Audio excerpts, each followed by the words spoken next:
Hello friends, welcome to IICS platform. आज है 6 सितंबर और 6 सितंबर करेंगे हम current affair from the Hindu, Indian Express and PIB। Clear दोस्तों, मैं आपको बताना चाहूँगा कि मेरा कल का लेक्चर नहीं आया था करंट अफेयर का, क्योंकि मैं आउट ऑफ सिटी था। और आज भी MCQ का वीडियो नहीं आया है क्योंकि मैं अभी जस्ट आया हूँ। क्लियर, तो अपन स्टार्ट करते हैं, नेक्स्ट टाइम अपन देखेंगे, क्लियर आएगा वीडियो। क्लियर, चलते हैं without wasting our time. First news क्या पढ़ाऊंगा मैं आपको, पहले देखो PAC, public account committee on SEBI. आप जानते हो कि हिंडनबर्ग की रिपोर्ट आई थी, और हिंडनबर्ग की रिपोर्ट में सेकंड जो रिपोर्ट आई थी उसमें डायरेक्टली ब्लेम करा था over the cheap and chairman of the SEBI, जो कि माधुरी बुच हैं, उनके ऊपर क्लेम किया गया था, ब्लेम किया गया था कि इनका इन्वॉल्वमेंट है किसके अंदर, जो कि अदानी ग्रुप के ऑफशोर प्रोजेक्ट है उसमें इनका इन्वॉल्वमेंट है, और इवन इनके जो हस्बैंड है धवल बुच, उनका भी इन्वॉल्वमेंट है। क्लियर, इसके बारे में डिटेल में जानेंगे। और PAC पार्लियामेंट कमेटी। क्लियर, दूसरा है स्वच्छ Bharat mission reduce infant mortality rate. देखो दोस्तों, ये बोल रहे हैं कि एक रिपोर्ट आई है, जो रिपोर्ट का मैं नाम आगे बताऊंगा आपको, कि उस रिपोर्ट में बोला गया है कि जो स्वच्छ भारत मिशन, जो मिशन स्टार्ट हुआ था मोदी जी के साथ, उन्होंने स्टार्ट किया 2014 में, जो उसके बाद से कई सारा बच्चों की डेथ, जो कि इन्फेंट मोर्टेलिटी रेट है, वो रिड्यूस हो गई है। कितनी रिड्यूस हो गई है और कितनी डेथ नहीं हो रही है इंडिया में एनुअली, वो भी हम जानेंगे। क्लियर, थर्ड न्यूज क्या है, national security council of Nagaland. देखो, ये आप याद रखना, ये रिवेल ग्रुप है, इसका एक्सटेंशन हो गया है 1 ईयर का, अगेन गवर्नमेंट के साथ पीसफुली रहना एग्रीमेंट। और नागालैंड की एक रिवेल ग्रुप है ये, और ये सुमी, जो सुमी है, निक्की सुमी, वो लीड करते हैं इनको, और उन्हीं का फैक्शन है J national security of Nagaland, और इनका एक्सटेंशन हो गया है 1 year agreement with the government of India to extend the peaceful in Nagaland. Clear, तो अपन डिटेल में जानेंगे। Then after India and Singapore, जैसा कि आप जानते हो कि मोदी साहब 2 कंट्री में विजिट पर गए थे। पहले गए थे ब्रूनी में, तो ब्रूनी के मैंने आपको पूरे एग्रीमेंट समझा दिए हैं। इवन उसके बाद सिंगापुर गए। अब सिंगापुर के साथ कौन कौन से एग्रीमेंट साइन हुए और क्या क्या डिस्कशन हुआ, ये हम सब जानेंगे। Clear, then after border adjustment tax, ये क्या है, और चाइना का जो स्टील इंपोर्ट किया जा रहा है इंडिया में, वो कैसे डिस्ट्रॉय कर रहा है डोमेस्टिक स्टील मैन्युफैक्चरिंग कंपनी को, इसके बारे में हम डिटेल में जानेंगे। और एडिशनली इसमें, जैसे मैंने मेंशन नहीं किया है, 3-4 टॉपिक और हैं जो मैं आपको बताऊंगा। क्लियर, चलते हैं वीडियो स्टार्ट करते हैं। फर्स्ट न्यूज है public account committee on SEBI. देखो दोस्तों, पहले तो आप ये जान लीजिए कि पब्लिक अकाउंट कमेटी होती क्या है। तो it is a parliament committee, it is a parliament committee. Clear, ये पार्लियामेंट कमेटी है, और इसको जो हेड करता है वो हमेशा अपोजिशन पार्टी का होना चाहिए। क्लियर, तो हमेशा जो headed by opposition party, opposition party, और अपोजिशन पार्टी अभी कौन है, कांग्रेस। तो कांग्रेस के लीडर हैं जिनका नाम है KC वेणुगोपाल, ये इसको हेड करे हैं। क्लियर, और इसमें मेंबर होते हैं 22 मेंबर होते हैं इसके अंदर, 22 मेंबर, जिसमें से 15 member from Lok Sabha and 7 member from Rajya Sabha. Clear, इतना समझ में आ गया, पब्लिक अकाउंट कमेटी के बारे में डिटेल में समझ में आ गया।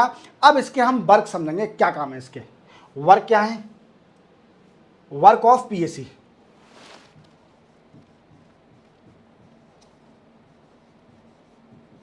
पहला क्या वर्क है दोस्तों, क्या है, स्क्रूटनी और review the report of CAG, controller auditor general की रिपोर्ट को ये रिव्यू करता है। Clear, then after examine expenditure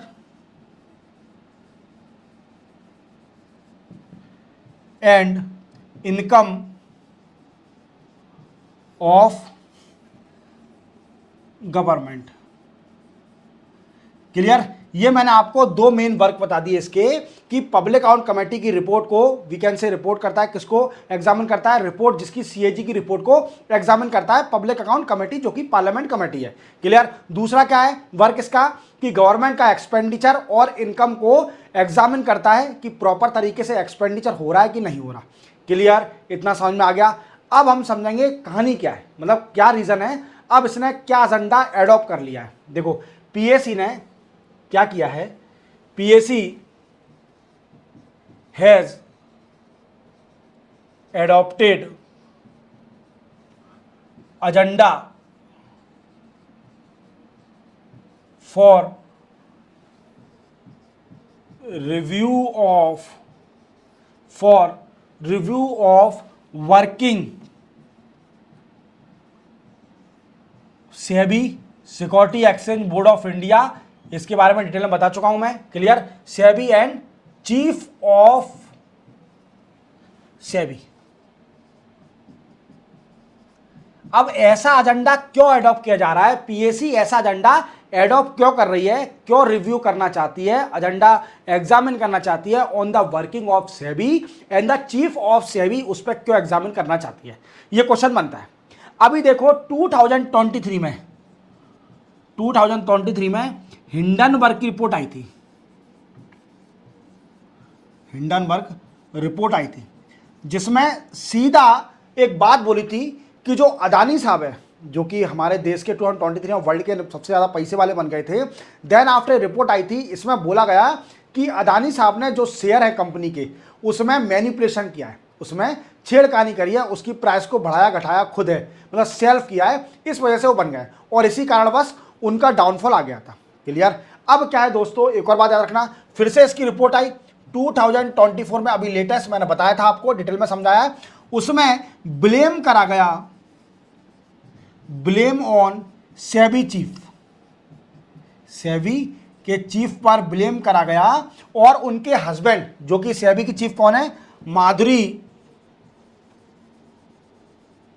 Puri Buch. Clear. और इनके हस्बैंड हैं एंड हर हस्बैंड धवल बुच। कौन है इनके हस्बैंड, धवल बुच। इन पर सीधा डायरेक्ट क्लेम किया हिंडनबर्ग रिपोर्ट, सेकंड जो रिपोर्ट आई थी, कि इनका इन्वॉल्वमेंट है किसमें, purchasing the sharing of the offshore project of the Adani group, Adani group के प्रोजेक्ट में इनका इन्वॉल्वमेंट है, और शेयर में जो मैनिपुलेशन हुआ था उसमें भी इनका इन्वॉल्वमेंट है।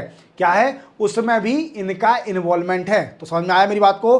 तो इसी बात को देखते हुए कई सारा जो अपोजिशन पार्टी थी उन्होंने ऑब्जेक्शन उठाया कि ऐसे कैसे हो सकता है, हम जांच क्यों नहीं कर रहे हैं, इसकी इंक्वायरी क्यों नहीं कर रहे हैं कि माधुरी पुरी बुच का इन्वॉल्वमेंट है कि नहीं है। इवन माधुरी पुरी बुच से जब पूछा गया कि आप बताइए आपके ऊपर जो ब्लेम लगाए जा रहे हैं, जो कि क्लेम लगाया है, वो सही है गलत है, तो माधुरी पुरी बुच ने बोला था कि जब मैं सेबी की मेंबर नहीं थी और मैं सिंगापुर में रहते थे हम लोग, तब हो सकता है, बट तब उस टाइम मैं सेबी की मेंबर नहीं थी, मतलब मेंबर बाद में बनी हूँ, देर आफ्टर चेयरमैन बनी हूँ, फुल टाइम मेंबर बनने के बाद मेरा कोई इन्वॉल्वमेंट नहीं है। ये झूठे एलिगेशन है जितने भी हैं। क्लियर। बट कांग्रेस तो अपोजिशन में बैठी है और PAC headed by opposition party, तो इन्होंने एक एजेंडा ले लिया कि जांच करेंगे हम, एजेंडा परफॉर्म एग्जामिन करेंगे on the working of security exchange board of India and the chief of the SEBI. Clear, समझ में आ गया। चलते अपन नेक्स्ट न्यूज पर।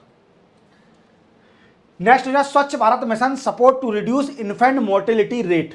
देखो इन्फेंट मोर्टेलिटी रेट क्या होता है कि दो टाइप के होते हैं, चाइल्ड इन्फेंट माने चाइल्ड डेथ, दो टाइप की डेथ होती है। एक तो होती है अंडर 1 ईयर और दूसरा है under 5 year. Clear. Under 1 year and under 5 year. अगर बच्चे की मृत्यु 1 साल के अंदर हो जाती है किसी बच्चे की, वो अपना फर्स्ट बर्थडे भी नहीं बना पाता, तो उसको बोला जाएगा infant mortality rate under 1 year. Clear. अगर किसी बच्चे की 5 साल होने से पहले उसकी मृत्यु हो जाती है, मींस 1 साल बाद और 5 साल से पहले, तो वो आएगा under 5 year mortality. Clear. Infant mortality rate under 5 year. समझ में आया मेरी बात को। अब देखो दोस्तों क्या हुआ है कि 2014 में बीजेपी की गवर्नमेंट आई थी, वी कैन से एनडीए की गवर्नमेंट आई थी। क्लियर। अब इस गवर्नमेंट ने 2014 में एक स्वच्छ भारत मिशन स्टार्ट किया था। स्वच्छ भारत मिशन, अभियान भी बोल सकते हैं, मिशन भी बोल सकते हैं। स्वच्छ भारत मिशन स्टार्ट किया था जिसमें लोगों की मेंटलिटी को चेंज करने का प्रयास किया था। देखो ऐसा तो गवर्नमेंट कभी भी कुछ भी साफ नहीं कर सकती, उसके लिए लोगों की मेंटलिटी चेंज होना चाहिए। अगर स्वच्छ भारत मिशन का सक्सेस रेट है कुछ, तो वो है कि मोदी साहब ने लोगों की मेंटलिटी पर इफेक्ट किया। लोगों को, गवर्नमेंट ने सफाई नहीं करी, लोगों की मेंटलिटी चेंज हुई कि हमें अपना देश, हमारा सिटी हमें स्वच्छ रखना है। आज इंदौर नंबर 1 क्यों है? क्योंकि वहां वो नगर पालिका और अर्बन बॉडी कुछ काम नहीं कर रही है, काम कर रहे हैं लोग बाग, जो लोकल पब्लिक है वो काम कर रही है। उसकी मेंटलिटी चेंज हो गई है। और इवन जो दूसरे लोग हैं, जो दूसरी सिटी से आते हैं, अगर वो कचरा फेंकते हैं तो उनको वीकेंड से, अगर इंदौर की भाषा में बोला जाए तो गरियाया जाता है। इंदौर की भाषा में बोला है तो उसको उनको गरियाया जाता है, उनको डांटा जाता है कि आप ये गलत कर रहे हो। और इवन अगर कोई गुंडा टाइप का आदमी अगर उससे नहीं भी बोल पा रहे हैं तो दूसरा पर्सन उस कचरे को उठाकर डस्टबिन में डाल देगा। तो इसलिए स्वच्छ भारत अभियान सक्सेस हुआ था 2014 में, क्योंकि इसने लोगों की मेंटलिटी इफेक्ट किया था। और आप जानते हो जब कोई बड़ा लीडर निकल के बाहर आता है और कोई काम करता है अच्छा काम, तो छोटे लीडर, छोटे लोग तो डेफिनेटली करते हैं। जैसे कि मेंटलिटी क्या चेंज हुई, नरेंद्र मोदी साहब ने खुद झाड़ू लगाया, नरेंद्र मोदी साहब ने खुद झाड़ू लगाया और इससे क्या हुआ, लोगों की मेंटलिटी चेंज हो गई। लोगों ने बोला कि जब नरेंद्र मोदी साहब झाड़ू लगा सकते हैं तो हम क्यों झाड़ू नहीं लगा सकते। समझ रहे हो मेरी बात को? तो सभी ने फिर कैंपेन स्टार्ट कर लिया, फोटो सेशन स्टार्ट हो गया कि अब तो हमें झाड़ू लगाना है, और फोटो वाला सिस्टम स्टार्ट हो गया। चलो इससे साफ सफाई तो हुई हमारे देश में। तो अभी एक रिपोर्ट आई है, अपन इसके बारे में बाद में डिस्कस करेंगे। एक रिपोर्ट आई है जिसमें बोला गया है toilet construction under Swachh Bharat mission and infant mortality rate in India, इस रिपोर्ट का ये नाम है। क्लियर। अब इस रिपोर्ट में क्या बोला गया है, तो इस रिपोर्ट ने डेटा लिया है फ्रॉम 2011 से 2011 टू 2021, 10 साल का डेटा लिया हुआ है। और 10 साल का डेटा में देखा गया है कि इन्फेंट मोर्टेलिटी रेट रिड्यूस हो गई due to construction of the toilet under Swachh Bharat mission. Toilet बनाने से इन्फेंट मोर्टेलिटी रेट रिड्यूस हो गई, और एनुअली कितनी रिड्यूस हो गई, 60,000 टू 70,000 एनुअली। तो आप देख रहे होंगे कि 60,000 टू 70,000 एनुअली डेथ, इन्फेंट की डेथ रिड्यूस हो गई ड्यू टू स्वच्छ भारत मिशन। तो आप देखिए, आपको हमेशा याद रखना है कि स्वच्छ भारत मिशन में आप भी अपने सिटी को क्लीन रखिए, क्योंकि बीमारी का सबसे बड़ा कारण क्या है, बीमारी होने का सबसे बड़ा कारण यही है कि आप अगर हाइजेनिक कंडीशन में नहीं रहते, आप गंदी जगह रहते हो, साफ सफाई नहीं करते हो, तो आपको हर बीमारी लगेगी। अगर आप हाइजेनिक कंडीशन में रहते हो, साफ सफाई करवाते हो, प्रॉपर क्लीन रखते हो, पूरे फिनाइल मिनाइल का यूज़ करके, तो आपको कभी बीमारी नहीं होगी। तो आप पहले स्वच्छ रहिए, हाइजीन रहिए। क्लियर। चलते हैं, बीमारी से तो अपने आप निजात पा जाओगे। क्लियर। चलते हैं अपन नेक्स्ट न्यूज़ पर। Next news, Russian president said India, China, Brazil could act as a mediator in peace talk. जैसा कि आप जानते हो कि India, we can say, India नहीं, we can say, sorry, India तो फ्रेंड ही है बहुत अच्छा, वी कैन से रशिया और यूक्रेन में वार चल रहा है, यूक्रेन में वार चल रहा है। और अभी आप याद रखना, एक और चीज याद रखिए, ब्रिक्स की मीटिंग होने वाली है, ब्रिक्स की मीटिंग होने वाली है, रशिया में होगी इन द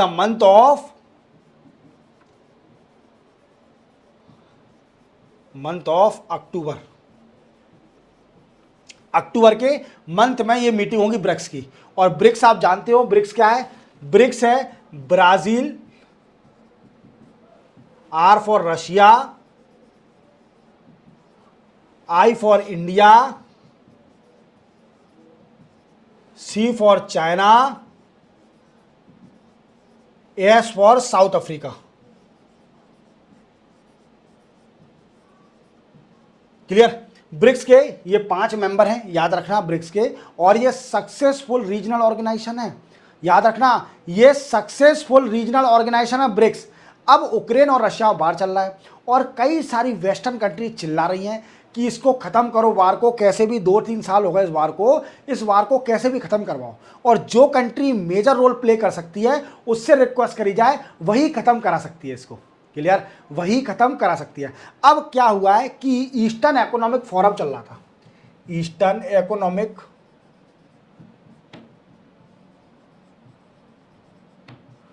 फोरम, इसको रिप्रेजेंट कर रहे थे पुतिन साहब। कौन रिप्रेजेंट कर रहे थे? रशिया के प्रेसिडेंट पुतिन साहब।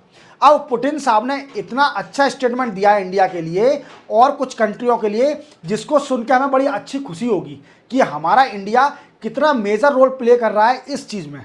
तो देखो, इन्होंने बोला कि 3 कंट्रियां हैं, 3 कंट्रियों के नाम दिए, जिसमें इंडिया, चाइना और ब्राजील, इन 3 कंट्री के नाम दिए और बोला कि ये 3 कंट्री में ताकत है, ये रशिया और यूक्रेन का वार खत्म करा सकती है, 3 कंट्रियां, इनमें इतनी ताकत है। तो आप देख रहे हो, हमें बड़ी खुशी की बात है कि हमारे देश को आज इतना पूजा जा रहा है। हमारे देश की वैल्यू देखिए आप, इंटरनेशनली वैल्यू देखिए कि रशिया के प्रेसिडेंट पुतिन साहब बोल रहे हैं कि इंडिया में ताकत है, इंडिया मीडिएटर बना सकती है, पीसफुल रह सकती है, करा सकती है रशिया और यूक्रेन में।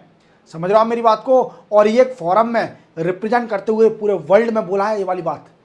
दिख रहा आप कितनी बड़ी बात है कि हमारे देश को, जो 5th लार्जेस्ट इकोनॉमी है, उसको इतनी वैल्यू मिल रही है इंटरनेशनली। उसको बोला जा रहा है कि इसमें ताकत है इंडिया में कि ये मीडिएटर का काम कर सकती है बिटवीन यूक्रेन एंड रशिया। और पुतिन साहब का आप जानते हो कितने अच्छे दोस्त हैं पुतिन साहब और हमारे मोदी साहब। और अभी यूक्रेन में हमारे मोदी साहब गए थे, उसके बाद 2 वीक के बाद ही ये स्टेटमेंट आ गया रशिया का। सोचिए, रशिया को कोई फर्क नहीं पड़ता कि इंडिया जाए यूक्रेन में, कहीं भी जाए, चाहे यूएसए जाए, यूक्रेन में जाए, उसे सिर्फ ओनली उसे पता है कि इंडिया मेरा बहुत अच्छा दोस्त है, इंडिया कभी भी हमारे चक्कू नहीं घोंप सकता पीठ के पीछे। ये जानता है, इंडिया ने कभी गद्दारी सीखी नहीं है। तो ये देखो कितनी बड़ी बात है, हमारे इंडिया को इतना बोला जा रहा है। इंडिया, चाइना और ब्राजील, ये 3 कंट्रियां हैं जो ब्रिक्स की मेंबर भी हैं। ये कंट्रियां पीस मीडिएटर बन सकती हैं between India, Russia and Ukraine में। क्लियर? आप समझ रहे हो मेरी बात को? तो देखो, अब मैं आपको बताता हूं कुछ बात, ध्यान रखना। देखो क्या है कि इतना तो हो गया, ठीक है, ब्रिक्स के ऊपर। और अभी आप जानते हो कि स्विट्जरलैंड में पीस टॉक चल रही थी, स्विट्जरलैंड में पीस टॉक चल रही थी। और स्विट्जरलैंड में पीस टॉक बोला इन्हें, उनके पूछा गया कि आपने स्विट्जरलैंड की पीस टॉक अटेंड नहीं करी थी, तो आप इसके बारे में क्या बोलोगे? तो उन्होंने बोला कि इस्तांबुल जो टर्की में एक कॉन्फ्रेंस हुई थी, एग्रीमेंट हुआ था बिटवीन रशिया एंड यूक्रेन, जो कि टर्की में हुआ था, वो करा सकता है, वो मीटिंग है, वो करा सकती है peace in between Ukraine and Russia instead of Switzerland peace talk, क्योंकि रशिया ने अटेंड नहीं करी थी स्विट्जरलैंड पीस टॉक। और इवन इंडिया ने भी बोल दिया था कि हम ऐसा कोई एजेंडा साइन नहीं करेंगे जो कि रशिया के खिलाफ होगा। समझ रहे हो आप मेरी बात को? तो India always back the Russia but not directly. Clear? समझ गए मेरी बात को? तो चलते अपन नेक्स्ट न्यूज पर। नेक्स्ट न्यूज है agreement with national security council of Nagaland. देखो, नेशनल, आप जानते हो, मैंने आपको भी प्रीवियस लेक्चर में बताया था कि त्रिपुरा के 2 रिबेल ग्रुप हैं, जिनका नाम भी मैंने बताया था, national liberation front of Tripura and second है all Tripura tiger, we can say all Tripura tiger force. Clear? ये 2 रिबेल ग्रुप थे जिसने होम मिनिस्ट्री के साथ एग्रीमेंट साइन कर लिया था, जिसको अपन बोलते हैं मोमेंटम ऑफ सेटलमेंट, और पीस होगा त्रिपुरा के अंदर। और मैंने यही बताया था कि त्रिपुरा के सीएम है मानेक शाह। क्लियर? अब क्या है, नागालैंड से भी अच्छी खबर आ रही है कि जो national security council of Nagaland है, इसने एक एग्रीमेंट साइन किया था 2021 गवर्नमेंट के साथ, और पीस एग्रीमेंट साइन किया था। क्लियर? नागालैंड में पीसफुल रहेगा। क्लियर? और इसी के साथ वीकेंड से इसका टाइम पीरियड खत्म हो रहा था, और टाइम हो रहा था 3rd of September 2024 पे इसका टाइम पीरियड खत्म हो रहा था एग्रीमेंट का। अब ये एग्रीमेंट फिर से एक्सटेंड कर दिया है, 1 ईयर के लिए एक्सटेंड कर दिया, 1 ईयर एक्सटेंड कर दिया इस एग्रीमेंट को बिटवीन निक्की सुमी है, ये लीड कौन करता है, national security council of Nagaland, Khaplang है कुछ जो अलग फैक्शन बन गया था, निक्की सुमी ऐसा ही है शायद, निक्की सुमी ये इसको लीड करता है। क्लियर, तो आप याद रखना 1 साल के लिए एक्सटेंशन हो गया है between government of India and this rebel group, और ये 2021 में इससे शांत है बिल्कुल। और देखो ये कोई आर्मी नहीं है, ये है वही रिबेल ग्रुप जो कि किससे बिलोंग करते हैं, national security council of Nagaland से बिलोंग करते हैं। क्लियर, तो चलते अपन, छोटी सी न्यूज़ थी, चलते अपन नेक्स्ट न्यूज़ पर। नेक्स्ट है इंडिया एंड सिंगापुर। देखो मैंने आपको ब्रूनी के बारे में पूरा बता दिया था, ब्रूनी ने बहुत अच्छा काम किया इंडिया के साथ, 40 साल हो गए इंडिया के, पर इसके साथ साथ सिंगापुर के साथ भी हमारे 60 साल हो जाएंगे 2025 में। तो हम 2025 में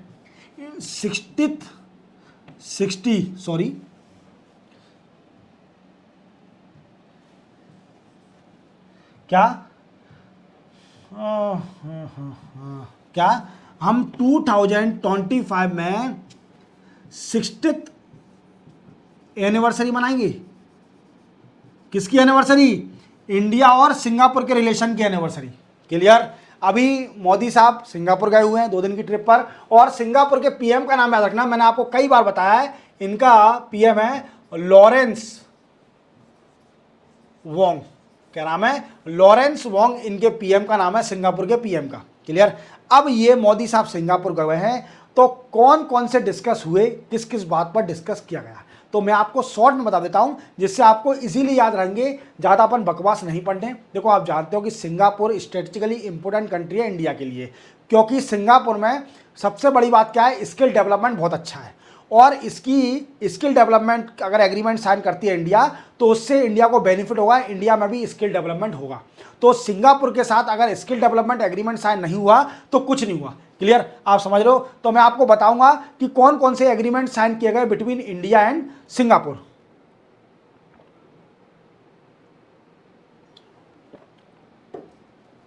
सबसे पहले है, इन्होंने स्ट्रेटेजिक पार्टनरशिप स्ट्रॉन्ग करी, comprehensive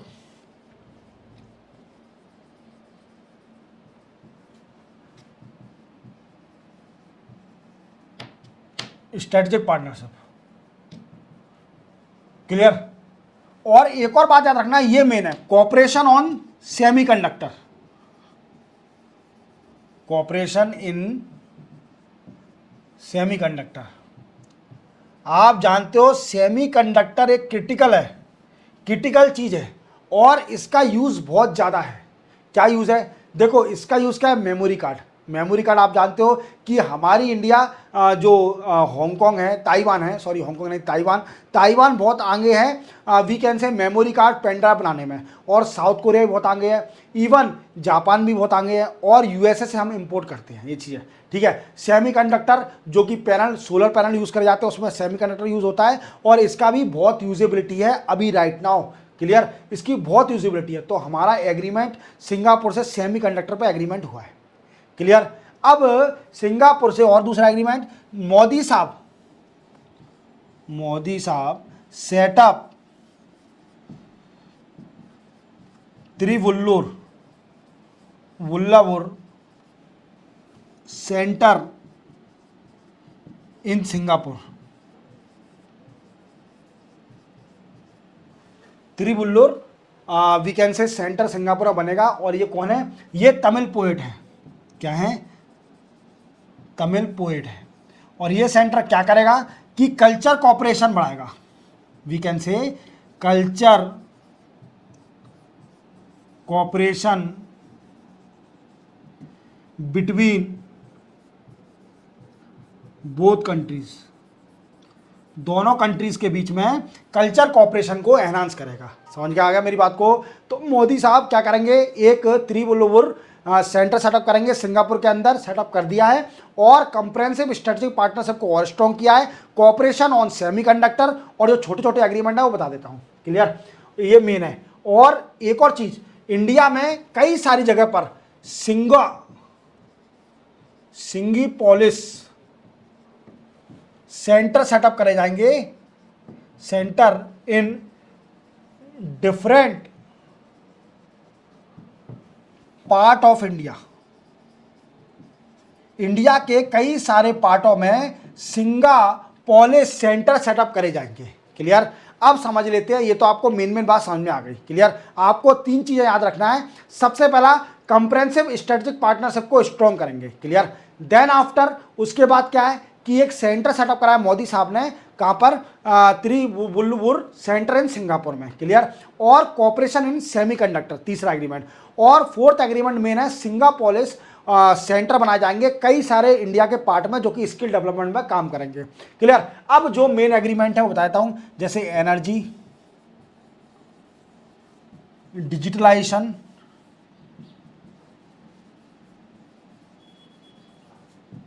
investment, trade, people to people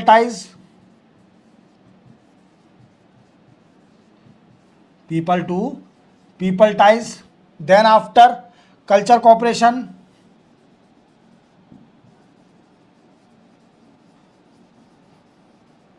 skill development,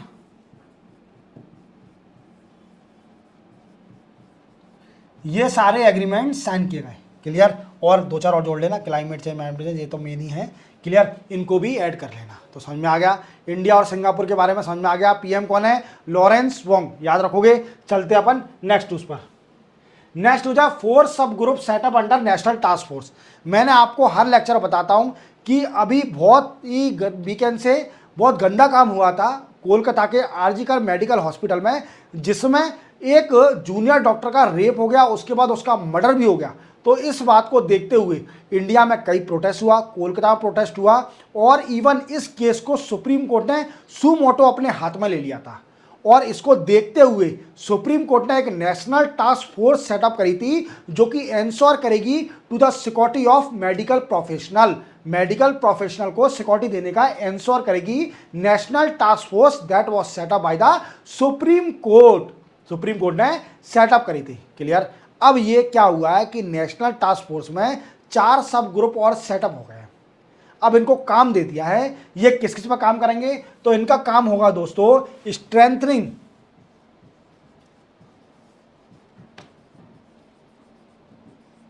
strengthening medical infrastructure,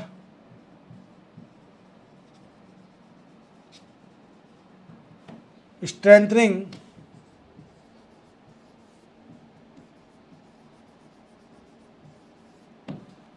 security of medical professional को मजबूत करना। क्लियर? और देन आफ्टर जो कि रिवैम्पिंग स्टार्ट करना, फिर से revamping of medical work. Clear? ये सारे काम के लिए 4 सब ग्रुप बनाए हैं under national task force. Clear? अब ये रिपोर्ट सबमिट करेगी, it submit report within 3 week में ये रिपोर्ट सबमिट करेगी। और ये रिपोर्ट किसको करेगी? Health department. और हेल्थ डिपार्टमेंट दे देगी नेशनल टास्क फोर्स को। किसको दे देगी? नेशनल टास्क फोर्स को ये रिपोर्ट हेल्थ डिपार्टमेंट दे देगी। और देन आफ्टर एक और काम दिया है, जिसको legal framework across state. Clear? ये सारे काम दिए हैं इसको, सब ग्रुप को, इसमें ये काम करेगी। क्लियर? समझ गए आप? नेशनल टास्क फोर्स के बारे में पूरा क्लियर हो गया आपको। क्लियर? चलते अपन नेक्स्ट न्यूज पर। नेक्स्ट हो जाए ड्यूटीज ऑन चाइनीज स्टील। देखो, आप एक और बात याद रखना कि मैंने आपको कुछ टाइम पहले एक प्रेडेटरी प्राइसिंग बताया था। क्या होता है प्रेडेटरी प्राइसिंग? याद करिए, देखो मैंने आपको दो चीज बताई थी, एक तो एंटी डंपिंग ड्यूटी बताया था कुछ टाइम पहले, और एक बताया था predatory pricing. Predatory price, predatory price क्या होता है?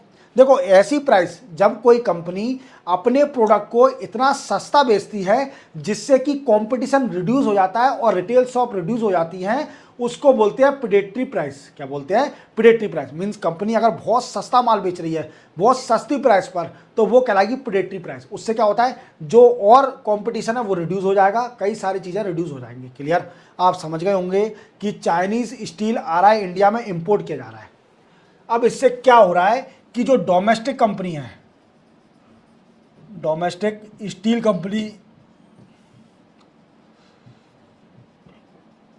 कंपनी वो खत्म होते जा रही है, क्योंकि चाइनीज का स्टील बहुत चीप है और अधिकतर इससे खरीदा जाता है।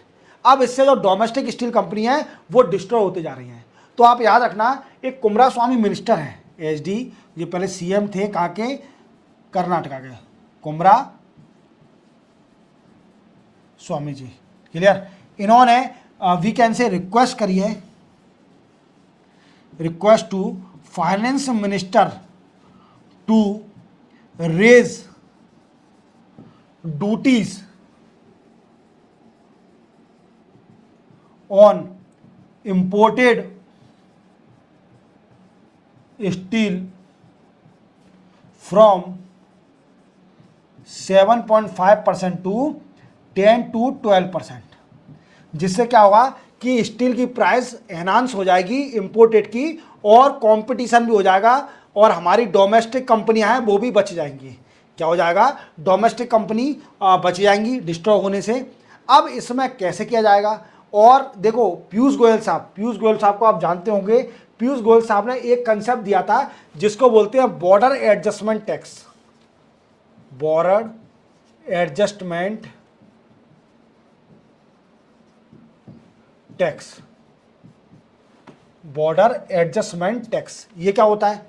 देखो बॉर्डर एडजस्टमेंट टैक्स वो होता है जब किसी प्रोडक्ट पे हम इंपोर्टेड प्रोडक्ट पे बॉर्डर पर टैक्स लगा देते हैं उसकी प्राइस को नॉर्मलाइज करने के लिए। जैसे एंटी डंपिंग ड्यूटी होता है कि अगर कोई भी इंपोर्टेड प्रोडक्ट वीकेंड से अगर दूसरी कंट्री में सरप्लस प्रोडक्शन हो भी रहा है तो अभी इंपोर्ट करा जा रहा है उस कंट्री से जहां पर सस्ती चीज मिल रही है, तो उसमें क्या होगा, गवर्नमेंट नॉर्मलाइज करने के लिए एंटी डंपिंग ड्यूटी लगा देती है। क्या लगा देती है? एंटी डंपिंग ड्यूटी लगा देती है।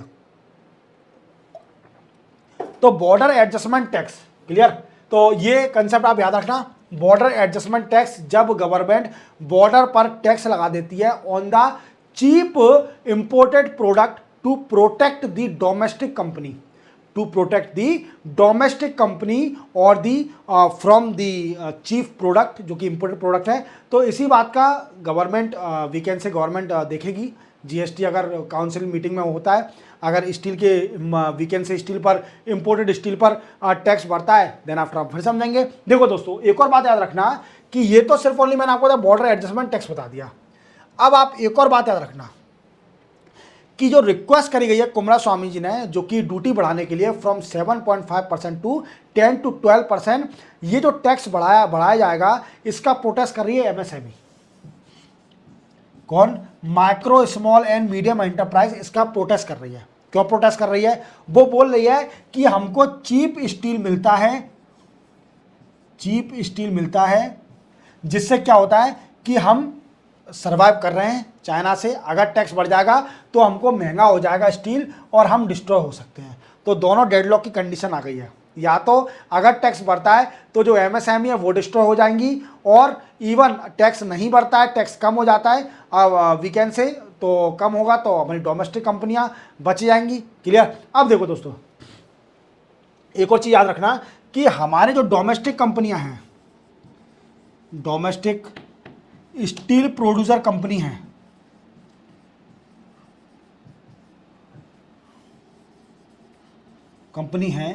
वो इतना महंगा स्टील क्यों है इनका? तो देखो क्या होता है कि इंडिया में कई सारे टैक्स लगते हैं, कई सारे टैक्स, जैसे कि वीकेंड से ड्यूटी लगेगी जो कि लाइट, वीकेंड से इलेक्ट्रिसिटी,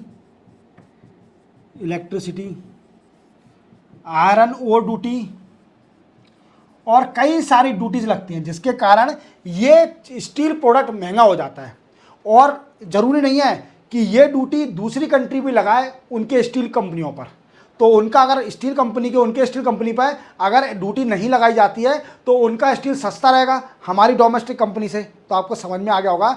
आपको सिर्फ दो चीज़ याद रखना है कि डेडलॉक की कंडीशन आ गई है इंडिया के सामने कि जो मिनिस्टर हैं वो बोल रहे हैं कि चाइनीज़ स्टील पर ड्यूटी बढ़ा दीजिए फ्रॉम 7.5% टू 10 to 12%।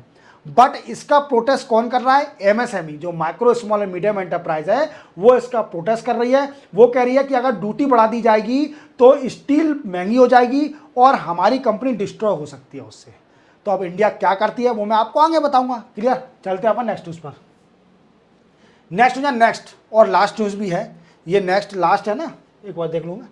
नहीं, अभी एक और न्यूज़ है, सुनो। नेक्स्ट क्या है? ये एक टेस्ट है। क्या है दोस्तों? नेक्स्ट एक टेस्ट है जिसका फुल फॉर्म है national exit test. National exit test ये एक टेस्ट है। और ये कौन देता है? ये वो देते हैं जो आयुष डॉक्टर हैं। AYUSH doctor, A for Ayurvedic, Y for yoga, U for Unani, S for Siddha, H for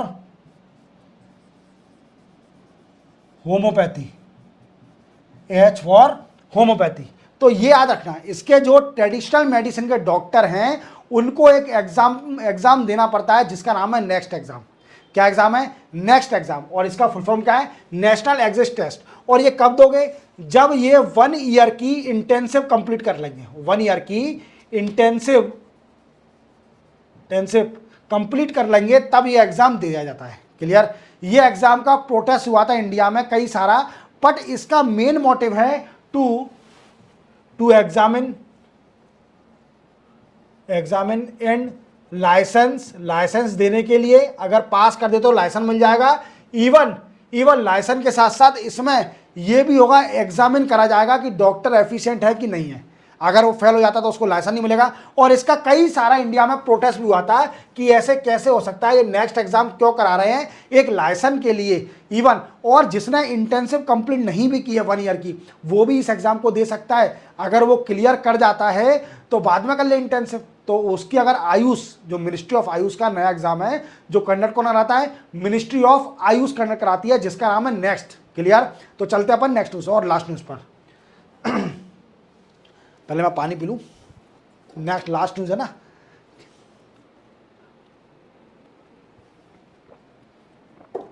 next news है बिजनेस रिफॉर्म एक्शन प्लान। देखो दोस्तों, अभी रिपोर्ट आई है बिजनेस रिफॉर्म एक्शन प्लान की। क्या ये report?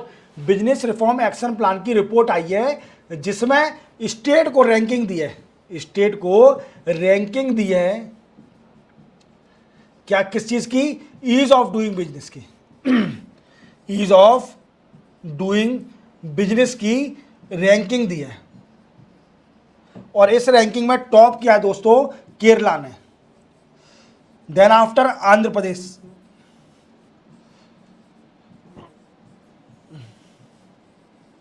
Then after Gujarat, then after Gujarat के बाद राजस्थान,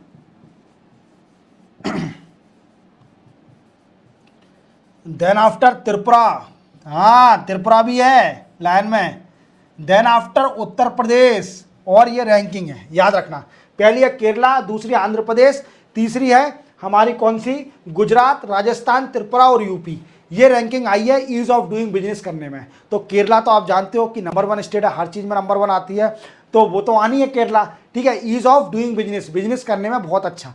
अब आप देखना वर्स्ट परफॉर्मेंस किसने किया है। तो आप वर्स्ट परफॉर्मेंस देख लीजिए। Worst performance state, worst performance state, best performance state है पहले तो अरुणाचल प्रदेश।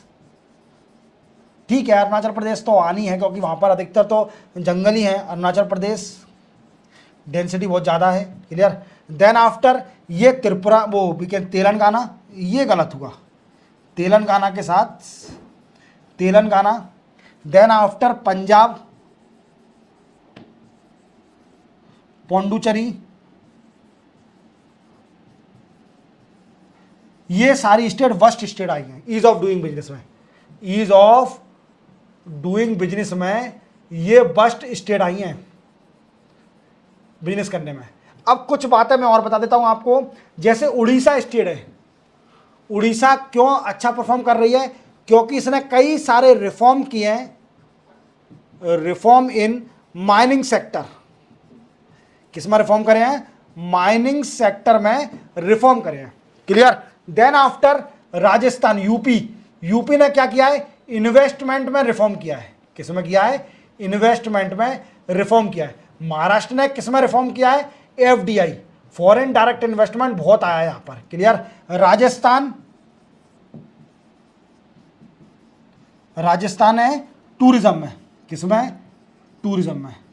और राजस्थान को रिक्वेस्ट भी करी गई है कि टूरिज्म, दूसरी स्टेटों में टूरिज्म बढ़ाने के लिए आप अपने रिकमेंडेशन दीजिए, आपने कैसे कैसे अपना टूरिज्म एनहांसमेंट करा है। तो इसी के साथ 6 सितंबर के करंट अफेयर कंप्लीट होते हैं। चैनल को सब्सक्राइब और बेल आइकन प्रेस करना ना भूलना। मिलते हैं हम कल 7 सितंबर तक, क्लियर। तब तक के लिए जय हिंद।